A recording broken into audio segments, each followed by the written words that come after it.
انا قاعد مع ابويا وبنتفرج على فيلم اجنبي. اوكي. وامي قاعده ماسكه التليفون وبتلعب فيه، وابويا عامله. آه، وابويا ماشي. عمالة تجيله. عماله تجيله رسايل. اوكي. ماشي، هي قاعده بتلعب في التليفون وابويا عماله تجيله رسايل كتير على الماسنجر.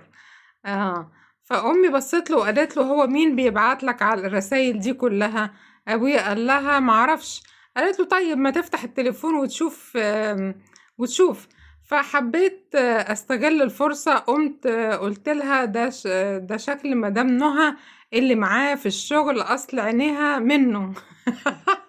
انت حسام هتوفى رصيد في الحلال. حسام بيهدي النفوس.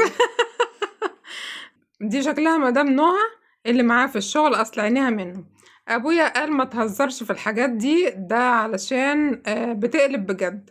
قلت له: امال خايف تفتح الرسايل ليه مادام انت واثق من نفسك؟ راحت امي قالت له: افتح الرسايل. ابويا قال لها: لا. قمت شديت التليفون من ايده وبفتح الرسايل، لقيت امي هي اللي بعتاله. وبتقول له: حاول تسرح الولد ده اللي جنبك في اي حتة علشان نعرف ناكل الحمام اللي عاملهولك.